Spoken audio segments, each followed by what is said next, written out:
자, 그래서 그 뒤에 이제 여러 가지 또 인류 사회의 또 지속 가능성에 관한 또 다른 모습이 하나 나타나는데요.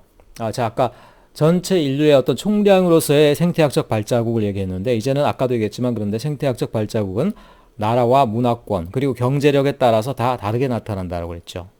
한번 그럼 경제력의 차이와 거기에서 나타나는 또 문제점들을 한번 살펴봅시다. 자, 여기 보면 developed country라고 되어 있는데, 개발이 된 나라. 자, 보통 이거는 우리나라 말로는 선진국이에요, 선진국. 선진국이다 하면 요런 정도의 나라들을 얘기해요. Most of Europe, 뭐 미국, 우리나라는 some others에 들어가 있네. 아무튼 자, 이 나라들은 전체로 봤을 때는 어떻습니까? 인구로 봐서는 그다지 비율이 많지가 않아요. 대략 한 19% 정도, 20% 미만을 이제 차지합니다. 근데 보통 이들이 쓰고 있는 전체적인 자원의 양을 따지면 80%가 넘어가요. 그리고 또 하나는 뭐냐면 이들이 또 많이 쓰기 때문에 많이 또 뱉어내겠죠. 전체 지구의 오염량의 또 한 거의 80%에 가까운 70%, 5%를 차지한다는 거예요. 자, 이 말은 뭐냐? 다른 그러면 후진국은 이제 우리가 뭐라고 그래요? 후진국? 여기 보면 이제 선진국, 후진국의 분포가 제대로 나타나 있는데, 여기 보면 이제 빨간 국가일수록 후진국에 가깝다라고 보시면 되겠어요. 노란 국가일수록 선진국에 가깝다. 왜 그러냐? 그런데 이거는 소득에 대한 것들이 아니에요. 여기 보면 2%, 뭐 1.99% 나와 있는데 인구 증가율에 의해서 이제 세계를 구분한 겁니다. 근데 희한하게 나중에 인구 단원에서 배우겠지만 희한하게 인구 증가율이 높은 나라들일수록 후진국이에요. 후진국일수록 인구 증가율이 높아요. 선진국일수록 오히려 인구 증가가 완만해집니다. 우리나라가 지금 전 세계 인구 감소율 1위를 거의 차지하고 있잖아요. 어쨌든 선진국이 될수록 그렇게 돼간다는 거예요. 참 신기한 일이죠. 거기에 대해서 나중에 이제 고민해 보도록 하고, 어쨌든 지금 이게 디벨로핑 컨트리라고 합니다. 그래서 후진국은 사실 그 표현으로 봤을 때는 뒤처졌다 이런 얘기니까 좀 어감이 좋지가 않죠. 그래서 보통 영어로는 디벨로핑 컨트리, 개발되고 있는 나라라는 식으로 이제 좀 긍정적으로 표현해요. 디벨롭드 컨트리, 디벨로핑 컨트리. 선진국, 후진국이에요. 자, 그러면 후진국은 그럼 또 어떤 상황일까? 한번 요 공식을 여러분들이 한번 보자는 얘기예요. 이 공식.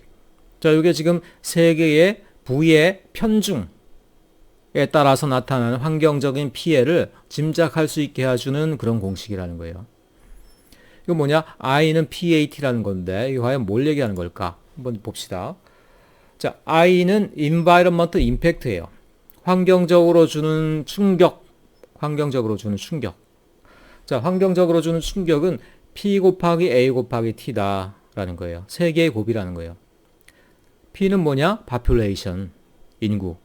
당연히 인구, 머릿수가 많으면 그 머릿수에 비례해서 환경적인 위협도 자원도 많이 쓰고 뭐 여러 가지 오염도 많이 일으키게 될 가능성이 크니까 커지겠죠? 자, 이런 부분에서는 오히려 디벨로핑 컨트리, 후진국에서 훨씬 더 많이 나타난다라는 거예요. 머릿수에 따라서 먹을 것을 마련하기 위해서 이제 여러 가지 소비되는 것들, 그런 것들 측면들이 굉장히 많다. 그런 측면에서 디벨롭드 컨트리는 뭐 나름 또 양호해요. 인구가 굉장히 이제 감소하고 있고요. 집집마다 애들이 한 명, 두 명도 안 낳는 경우들이 굉장히 많습니다. 우리나라 같은 경우는 역사상 최초로 0.8대까지 지금 내려간다라고 그러고 있죠.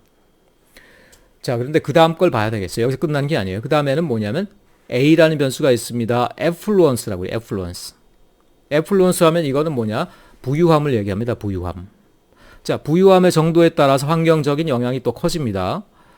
비록 인구는 적지만 소비 성향이 굉장히 많죠. 그렇죠. 자, 그렇게 되면 A가 커지는 거예요.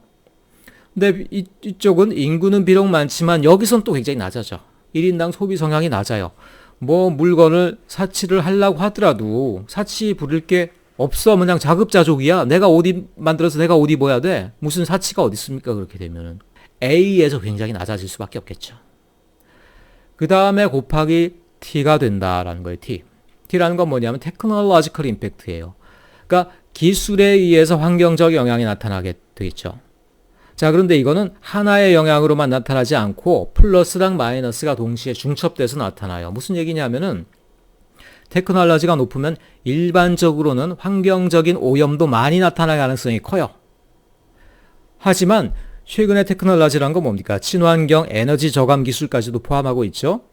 그러다 보니까 테크놀로지컬 임팩트는 한편으로는 또 환경적인 영향을 마이너스하는 효과도 있어요. 그래서 선진국에서 테크놀로지의 임팩트는 사실은 플러스랑 마이너스가 겹쳐가지고 예측이 좀 불가능해요.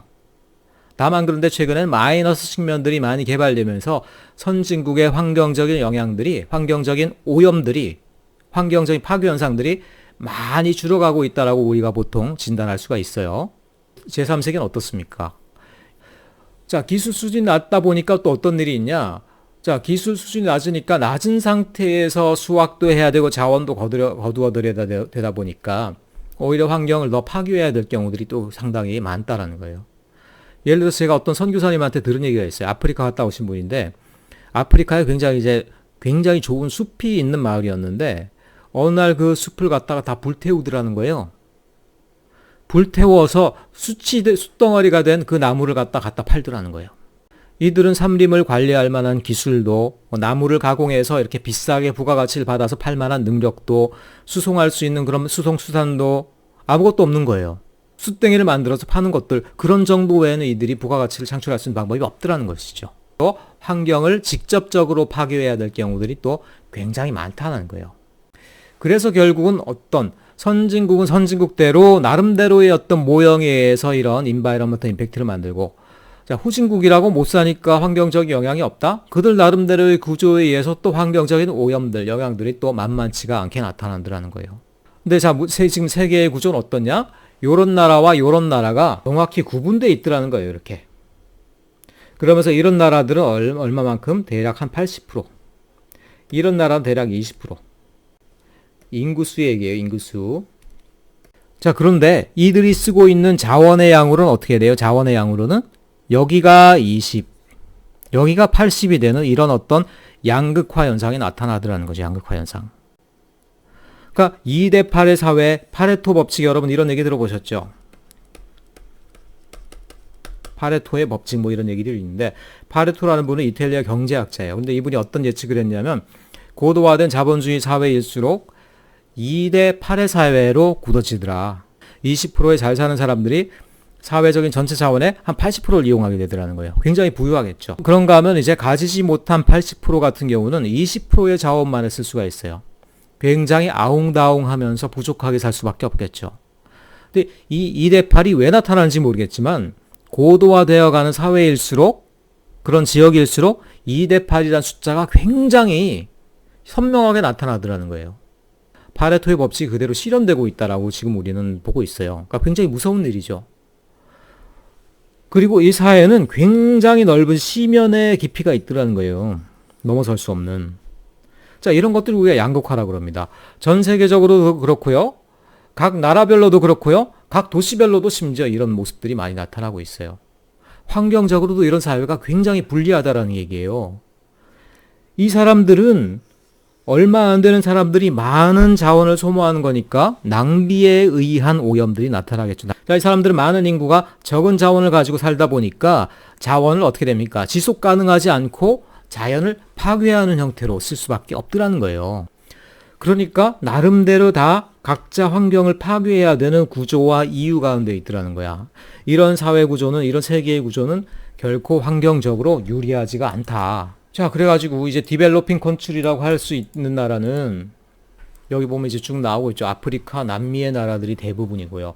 또 지금 같은 경우는 중국이 이제 개발도상국에서 급격히 선진국형 구조로 가면서 또 굉장히 많은 또 오염들이 나타나고 있고, 우리가 또 바로 그 옆에서 여러 가지 또 오염이나 공해를 갖다가 또 같이 겪는 그런 이제 곤란한 입장이 있는 거죠. 왜 세계의 구조가 지속 가능하지 않은가를 알려주는 가장 중요한 요인들이에요.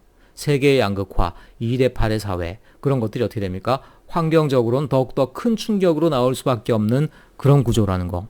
우리가 환경적인 오염을 갖다가 만들어낼 수밖에 없는 가장 근본적인 이유는 뭐예요? 여기서는, 이 책에서는 부인하지 못하게 population growth가 그 원인이다라고 얘기를 하고 있어요. population growth. 인구 증가가 그 원인이다. 인구가 적으면요, 기본적으로 우리가 환경을 갖다가 영구히 파괴할 수가 없어요. 전 세계 인구 통틀어서 200만 정도가 살던 시기도 있었단 얘기예요. 근데 그 200만의 인구가 아무리 과소비를 한다고 쳐봐요. 아무리 낭비하고 오염을 막 만든다고 쳐보세요. 환경이 파괴되겠어요? 그렇지 않죠. 그들이 뱅뱅 돌면서 지구상을 갖다 더럽히려고 노력한다고 하더라도 뒤돌아서면 환경이 다 복구가 돼 있어요. Sustainable Yield의 개념이에요. 자, 굉장히 중요한 개념인데 지속 가능한 이 yield란 말이 우리나라 말로 딱 떨어지는 게 잘 없어요. 근데 뭐 수확량, 산출량 보통 이렇게 해석을 많이 하죠. 지속 가능한 수확량이라는 게 아까도 얘기했지만 오리배를 가르지 않고 날마다 기다려서 황금알 하나. 그게 바로 지속 가능한 산출량이에요. 말하자면 자연환경의 시스템을 우리가 망가뜨리지 않으면서 받아 쓸 수 있는 이자의 양. 그렇죠? 그것들이 바로 지속 가능한 산출량이라는 거예요. 근데 만약 지속 가능한 산출량 내에 모든 인류의 어떤 인구수가 다 포함돼 버리면은 이런 경우는 아무 문제가 없죠. 모든 사람이 낭비를 하더라도 지구가 받아줄 수 있는 전체 양에 포함되어 있다는 거니까. 그런데 이제 우리가 낙관을 할 수 없어요. 지금 200만이의 인구가 그렇지 않죠. 70억을 약간 헤아리고 있어요. 향후 30년 내에 한 100억 가까이 성장한다고 그럽니다. 거기다가 더 문제는 뭐예요? 1인당 소비 규모가 엄청나게 커지고 있어요. 그래서 드디어 이제 뭐냐면은 서스테이너블 일보다 이제 파퓰레이션이 더 커졌다라고 말하는 단계까지 우리가 오게 됐다라는 것이죠. 그러니까 파퓰레이션 그로트를 우리가 얘기하지 않을 수가 없습니다. 그 다음이 이제 낭비라는 거예요. 그 다음이 낭비. 낭비하고 또 지속 가능하지 못하게 자원을 쓰는 방법, 오리의 배를 갈라버리는 방법이죠. 그 다음에 가난. 가난이라는 건 wasteful use의 반대말이 되겠죠. 자, 낭비도 환경의 오염이지만 아까도 얘기했지만 가난도 환경 오염의 원인이 돼요. 가난하기 때문에 산천을 파헤치고 물을 더럽힐 수밖에 없는 것들이 후진국의 현실이라는 거예요. 조금 어려운 얘기가 되겠는데 exclusion of harmful environmental cost. 나중에 이제 우리가 경제학 얘기를 다루면서 좀 더 얘기를 할 거예요. 뭐냐면은 환경적으로 해로운 비용을 갖다가 exclusion 포함시키지 않는다. 무슨 얘기인 고하니? 여러분 뭐 그렇게 어려운 얘기는 아니에요. 여러분들이 예를 들어서 어떤 물건 A라는 걸 샀다. A라는 거의 가격이 뭐의 기준에서 매겨지고 있어요? 자, 딴 거 없고요. 대량 생산으로 공장을 뭐 365일 막 돌려서 찍어내는 상품이면 제일 싸요. 근데 대량 생산 체계라는 건 항상 뭘 기본으로 하고 있습니까? 효율만을 신경 쓰다 보니까 자연 환경에 대한 보존 지속 가능성에 대해서 신경을 쓰지 못한다라는 거예요. 자, 나무를 여러분이 벌목업자라고 쳐봐요. 어떤 것들이 원가가 싸겠어요? 숲을 돌아다니면서 드문드문 베어내서 지속 가능하게 산출하는 것들이 싸게 먹히겠어요? 아니면은 오늘은 A라는 숲 다 베어내. 내일은 B라는 숲 다 베어내. 자, 전면적으로 베어내는 게 싸겠어요? 훨씬 더 후자가 싸겠죠. 그러면 어떻게 됩니까? 훨씬 더 물건도 싸게 공급되겠죠? 싼 가격 뒤에는 어떻게 됩니까? 환경적인 비효율이 있을 수 있다는 거예요. 환경 파괴가 그 뒤에 담보되어 있을 수가 있다는 거예요. 그래서 오늘날 많은 상품들이요. 환경적으로 해로운데 그것 때문에 가격이 싼 경우들이 되게 많다. 시장 가격에 환경적인 피해가 고려되지 않으면 우리는 언젠가 그 피해를 갖다가 우리가 몸으로 고스란히 갚아야 된다는 거예요. 근데 지금 현재 우리의 경제체계, 우리의 생산체계, 우리의 산업체계가 요렇더라는 거죠. 환경적으로 해로운 것일수록 가격이 싸, 오히려. 그런 경향들이 꼭 그런 건 아니에요. 하지만 그런 경향이 있더라는 거예요. 자, 그런 어떤 경제적인 관성. 이런 것들이 다 합해져서 어떻게 됩니까? 결국 환경 문제를 만들고 있다라고 진단할 수가 있지 않겠냐라는 얘기죠. 아까 얘기했지만 이제 인구 증가의 무서움을 우리가 비유할 때 이런 퀴즈를 또 이제 낼 수가 있죠. 이게 현장 수업이면 이제 여러분들에게 한번 오늘 내로 종이를 갖다 50번 접어서 갖고 온 사람 있으면은 수업 안 들어가도 A 플러스 준다. 이렇게 지금 제가 선언을 해요. 진짜 뭐 그 교수 뻥치는 거 아니야? 뭐 이렇게 생각하면서도 까짓거 50번 못 접을까 하고 50번을 막 접는 사람들이 있어요 또. 시도를 해본단 말이야. 자, 시도해보기 전에 한번 제가 간단히 계산을 한번 해볼게요. 종이를 50번 접으면 뭐 두께가 얼마 될까? 한 30cm? 50cm? 아니에요. 지금 이건 뭐냐면 익스포넨셜을 얘기하는 거거든요. 익스포넨셜. 지수함수를 얘기하는 거예요. 익스포넨셜 하면 지수함수를 얘기하는 영어 단어인데, 자, 종이를 한 번 접으면 어떻게 됩니까? 두께가 2 곱하기 t가 되죠. t는 이제 종이의 두께야. 그런데 종이를 2번 접으면 어떻게 돼요? 2의 2승. 종이를 50번 접으면 어떻게 됩니까? 50승이 되겠죠. 50승. 말하자면 두께가 2의 50승만큼 곱해지는 거예요. 근데 2의 50승이 얼마예요? 2의 대략 10승이 뭐 대략 1024니까 대략 그냥 10의 3승이라고 쳐요. 1000. 그러면 2의 50승은 10의 3승에 5승. 어떻게 돼요? 10에 15승. 동그라미가 15개 있다는 얘기예요. 15개. 1억 4,900만 킬로미터. 지구에서 태양을 가요. 그게 바로 익스포넨셜 함수의 위험한 측면이라는 거예요. 그러니까 나중엔 이런 것들이 우리가 감당할 수 없을 정도로 급격히 늘어나 버린다는 거예요. 이런 식으로. 익스포넨셜 함수. 알죠, 여러분들? 그렇기 때문에 요 단계에서 한심했다가 어떻게 됩니까? 이 단계에서 큰일 나는 거죠. 지금 우리나라 안 그래도 지금 돌고 있는 지금 폐렴 증세 그 바이러스 같은 경우도 요 단계에서 지금 우리가 정부에서 안심하는 발표를 하고 끝나겠거니 막 그랬잖아. 근데 여기 탄력받고 나니까 지금 어떻게 돼? 하루에 몇백 명씩 지금 뭐 확진이 일어나고 있잖아. 그러니까 병균이 늘어난다라든가 뭐 이런 것들이 보통 익스포넨셜 함수를 갖다가 띄고 있다라고 얘기를 해요. 물론 이런 것들이 자연계에선 영원히 늘지 않고 언젠가는 이제 꺾어지죠. 이렇게 꺾어져. 하지만 그러기 전까지는요. 거의 그래프가 발딱 일어서는 정도로까지 이렇게 급격히 증가한다는 거예요. 인구 증가라는 게 바로 익스포넨셜이에요. 익스포넨셜. 그러니까 인구 증가라는 것들이 환경에 미치는 영향이 얼마나 큰가라는 것들이 바로 이 익스포넨셜 함수의 그런 어떤 어마어마한 증가 추세에서 우리가 짐작할 수가 있겠더라는 거예요. 그래서 인구 증가 그래프를 보여주고 있는데 보면은 인구 증가가 역시 아까도 얘기했지만 익스포넨셜 함수를 그리고 있죠. 그런데 이렇게 그래프가 일어서기 전까지가 사실 그렇게 오래되지 않았어요. 심지어는 유럽의 흑사병이 돌면서 인구가 한번 거의 멸종할 뻔한 적도 있었네 보니까. 근데 어떻게 돼요? 그 뒤에 산업혁명을 거치고, 자, 산업혁명 다음에 이제 도시화가 이루어지면서 도시 위생 시스템을 만들게 돼요. 그러니까 깨끗한 물을 먹을 수 있는 그런 깨끗한 도시를 만드는 기술들을 만들게 돼요. 그 다음부터 이제 사람들의 평균 수명이 늘어나면서 인구도 급격히 증가하게 됩니다. 얼마나 급격히 증가했는지 그 전에 모든 몇천 년 동안의 인구는 거의 바닥에 있는 것 같아. 그래서 어떤 계산도 가능해요. 지금 현재 단면에서 살아가고 있는 인구의 수가 그동안 돌아가신 모든 선조들의 인구의 합보다도 많다라는 계산도 가능해요. 어떤 경우에는. 왜 그러냐? 익스포넨셜 함수이기 때문이죠. 지금 인구가 늘어나는 것들이 바로 그런 익스포넨셜 단계에 있다라는 거예요. 아직은 지금 꺾어질 기미가 없어요. 그런데. 그러니까 어떻게 됩니까? 무섭다라는 거죠. 무섭다. 자, 이런 것들이 지구 환경에 미치게 될 영향 우리가 생각하지 않을 수 없고. 그 다음에 자, 가난에 대해 생각해 봅시다. 가난한 측면. 우리가 가난한 측면, 네, 브라질만 가더라도요, 하루에 5시간을 쓰레기장에서 일하면서 거기서 먹을 만한 것들, 팔 만한 것들을 캐어내는 이런 소년도 있더라는 거예요. 한번 세계의 구조를 보자라는 거예요. 2대8의 사회에서 80%의 사회를 한번 들여다보자라는 거예요. 자, 이게 세계의 구조를 알려주는 굉장히 중요한 통계들입니다. Lack of access to, 뭐뭐를 할 수 없는 사람들의 비율.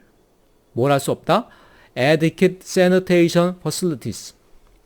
그러니까 적절한 위생설비. 위생설비라고 그러면 가장 중요한 건 상하수도예요. 수도 틀면 깨끗한 물 나오고요. 그 물 마셔서 병 걸리지 않고요, 일단. 그 다음에 더러운 것을 있는데 더러운 게 뭘 말하는지 여러분 알죠? 알죠?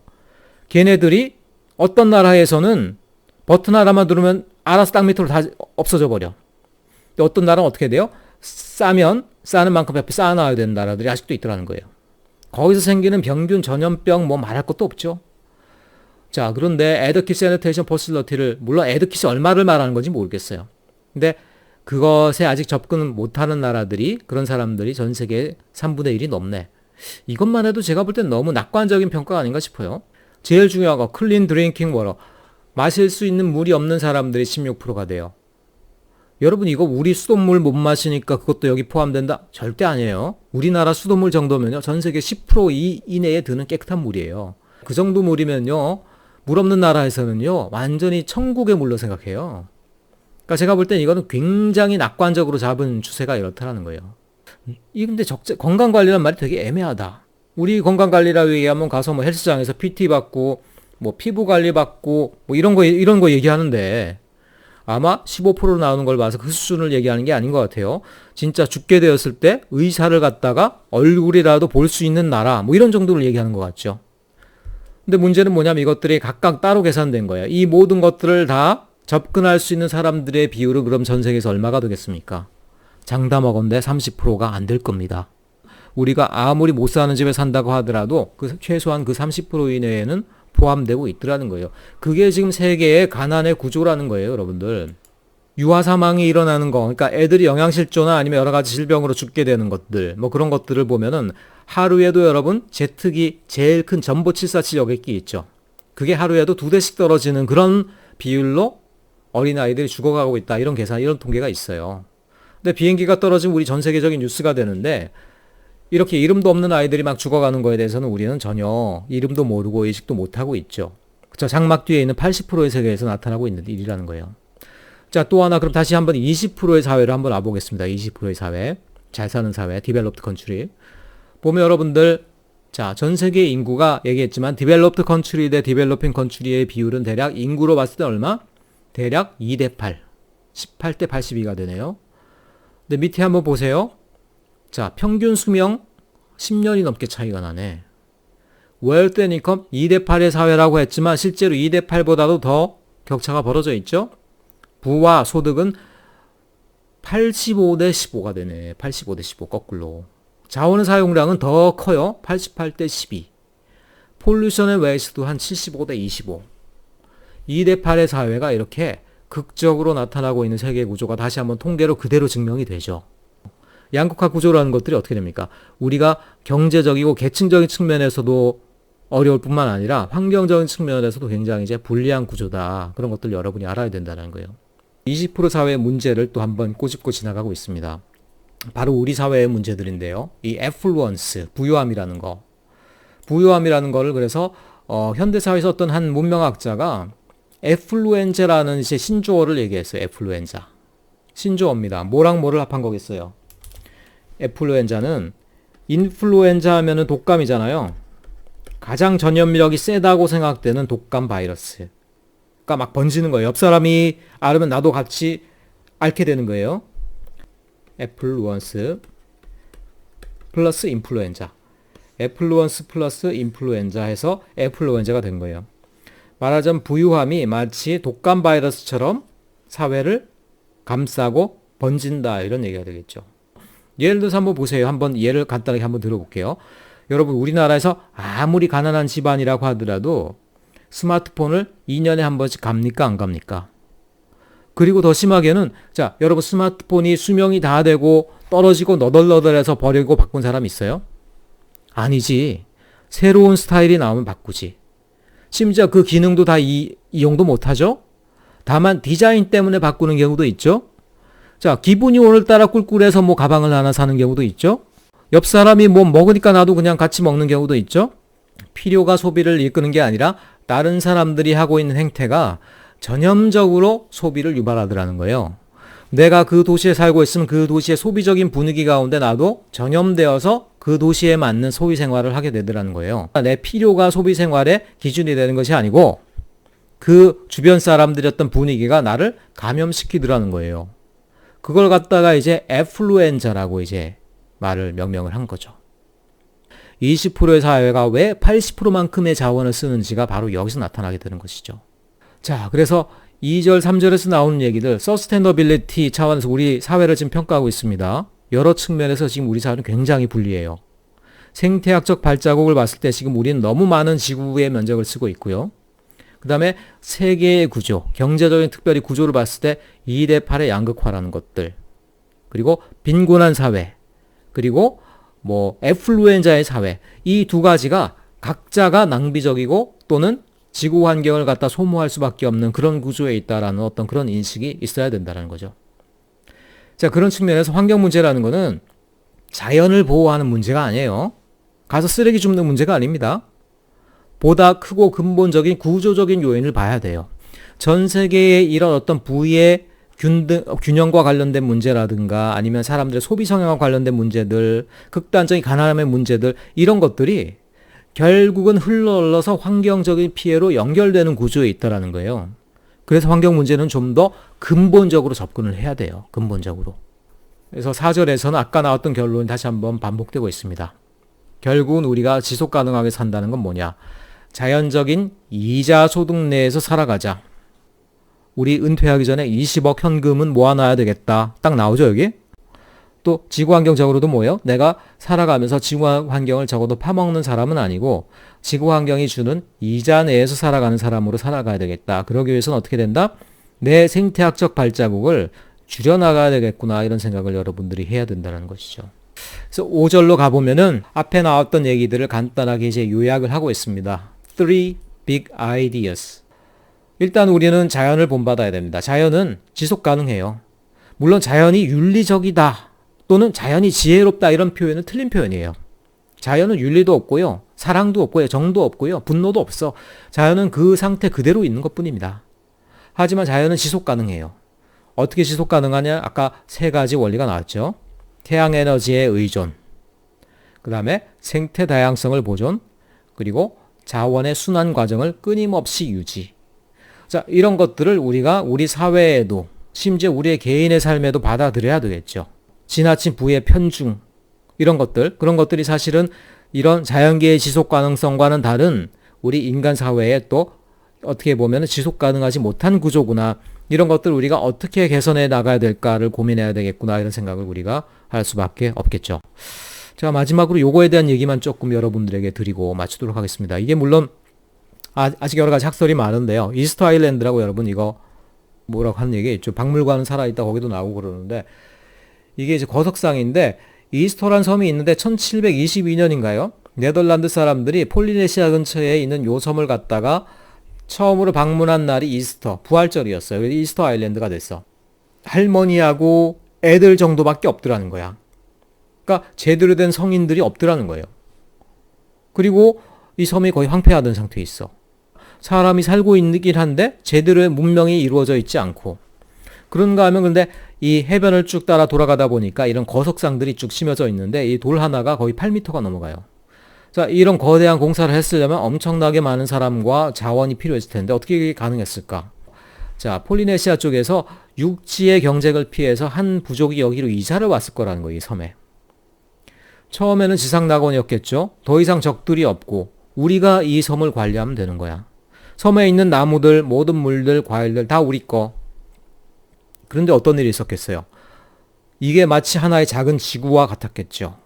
인구가 늘어났겠죠. 살기가 편하고 자원이 많으니까.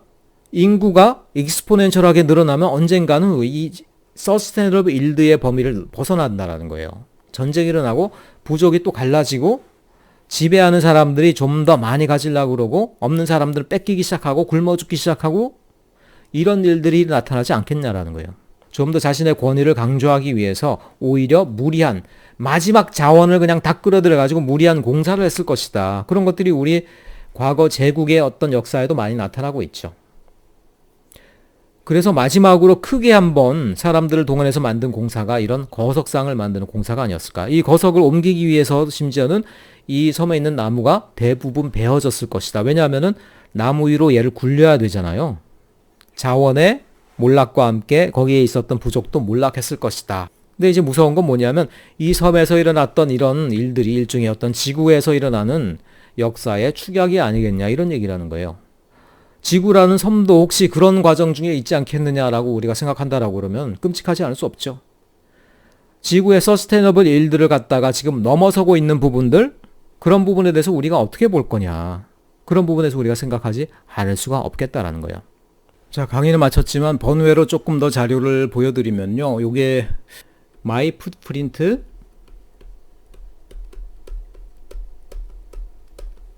.org. 이 사이트는 뭐냐면 이제 여러분 내 자신의 생태학적 발자국을 계산해주는 그런 사이트가 되겠어요. 여러분 개인이 쓴다는 얘기는 아니고요. 전 세계 인구가 다 여러분과 같은 생활을 한다라고 그러면 지구가 몇 개 필요하겠느냐를 계산해 준다라는 거예요. 그런데 이게 제가 들어가서 계산했는데 이렇게 나왔어요. 3.12개. 작년 한 몇 년 전에는 한 2.5개까지 줄였는데. 근데 여러분 이거 계산해 보면은 우리나라 사람은 웬만하면 2개 이상은 다 나옵니다. 우리나라만 하더라도 이미 20%의 사회이기 때문에 굉장히 많은 생태학적 발자국을 남기고 있다는 거예요. 우리가 이걸 좀 깨닫고 경각심을 가져야 되겠죠? 어쨌든 이게 우리가 처해 있는 안타까운 모습이라는 거예요. 이걸 해보면서 여러분들이 또 하나 깨닫게 될 건 뭐냐면은 내 개인으로 아무리 친환경적으로 살라고 하더라도 한계가 있다라는 사실을 또 알게 될 거예요. 왜냐? 처음에 입력하는 게 뭐냐면 우리가 살고 있는 국가를 딱 입력해요. 우리나라에서 활용하고 있는 재생 가능한 에너지의 비율, 에너지의 효율 이런 것들이 막 변수가 이미 들어가는 거예요. 그러니까 우리가 아무리 소비를 줄이고 아무리 근검 절약한다고 하더라도 우리나라라는 어떤 에너지, 환경을 사용하는 시스템 하에서 대세가 이미 정해지다 보니까 우리 개인의 생활로서 어쩔 수 없이 한계가 있는 부분들이 있겠더라는 거예요. 우리가 살고 있는 사회 체계를 좀 더 지속 가능하게 바꿀 수 있는 그런 노력들이 늘 전제가 돼야 된다. 이런 것들을 우리가 인정할 수밖에 없는 것이겠죠.